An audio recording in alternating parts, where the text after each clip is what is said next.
ప్రపంచంలో విధేయులు తక్కువ, అవిధేయులు ఎక్కువ.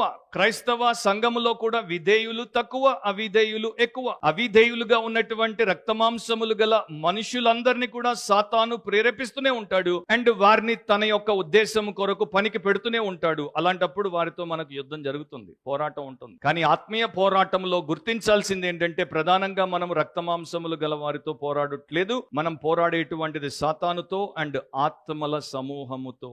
సో నా పోరాటం మన తల్లిదండ్రులతో కాదు, మన పోరాటం మన యొక్క అత్తమామలతో కాదు, మన పోరాటం మన భార్యలు భర్తలతో కాదు, మన పిల్లలతో కాదు, మన పోరాటం మన సంఘ పెద్దలతో కాపర్లతో కాదు, మన పోరాటం మన సంఘ సభ్యులతో కాదు, మన ఇరుగు పొరుగు వారితో కాదు, మన క్లాస్మేట్స్ తో కాదు, మన కొలీగ్స్ తో కాదు. మనము ప్రధానంగా ఆత్మీయ పోరాటంలో శరీరులతో పోరాడుట లేదు. ఇది ఆత్మ సంబంధమైనటువంటి యుద్ధం. సో ఆత్మ సంబంధమైనటువంటి యుద్ధంలో మనము సైతాను మూకలతో పోరాడుతున్నాం. సో పాయింట్ నంబర్ 1 ఏంటంటే ఎనిమీస్ నేచర్ ఏంటంటే people are not our enemies. మనుషులు మన శత్రువులు కారు. చాలా సార్లు దేశాలు ఫలానా వ్యక్తులను శత్రువులని పరిగణిస్తాయి, మనం కూడా వీరు శత్రువులని పరిగణిస్తాం. కానీ ఒక క్రిస్టియన్ బిలీవర్ గా, ఒక క్రైస్తవ విశ్వాసిగా, యేసు ప్రభు యొక్క శిష్యునిగా, శిష్యురాలిగా మనకి ఎట్లాంటి సాక్ష్యం ఉండాలంటే ప్రపంచంలో నేను ఊపిరి తీసుకుంటున్నటువంటి ఈ టైంలో నాకు ఒక్క వ్యక్తి అంటే ఒక్క వ్యక్తి నరమాత్రుడు శత్రువుగా లేడు అన్నది మన సాక్ష్యం అయి ఉండాలి. అప్పుడు మనము నిర్మలమైన మనసాక్షి గలవారం, అప్పుడు మనము దేవుడికి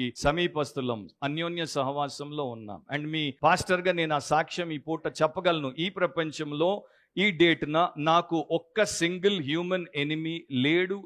వాళ్ళు నన్ను శత్రువుగా చూడొచ్చు, నేను ఎవరిని శత్రువుగా చూడను. నేను వారిని క్షమించేశాను, వారిని దేవుడికి అప్పజెప్పాను, వారి రక్షణ, వారి మేలు కొరకు ప్రార్థన చేస్తాను.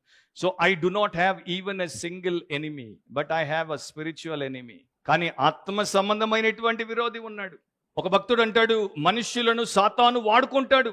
అవిధేయులు గనుక, దేవుడి మాట వినరు గనుక, దేవుడి చిత్తాన్ని చేయరు గనుక, యేసు ప్రభు మాదిరిని వారు అనుకరించరు గనుక సాతాను వారిని వాడుకుంటాడు. విశ్వాసులను కూడా వాడుకుంటాడు. హింసించడానికి, అంటే మనల్ని హింసించడానికి వాడుకుంటాడు, మనకు అబద్ధము చెప్పి మోసగించడానికి వాడుకుంటాడు, మనల్ని గాయపరచడానికి వాడుకుంటాడు, మనకి నష్టాన్ని కష్టాన్ని కలిగించడానికి వాడుకుంటాడు, కొన్ని సందర్భాల్లో మనల్ని చంపేయడానికి కూడా వాడుకుంటాడు. కానీ రియల్ ఎనిమీ, నిజమైనటువంటి శత్రువు ఈ యొక్క భౌతిక లోకంలో లేడు, ఆ అదృశ్యమైనటువంటి ఆత్మీయ లోకంలో ఉన్నాడు. కనుక మన బలాన్ని, మన బుద్ధిని, మన భక్తిని మనకు కనబడేటువంటి నరమాత్రులతో పోరాడడానికి ఉపయోగించొద్దు. వారి వెనక ఉండి ఆటలాడిస్తున్నటువంటి అపవాదికి, వాడి యొక్క దురాత్మల సమూహంతో పోరాడడానికి ఉపయోగించాలి.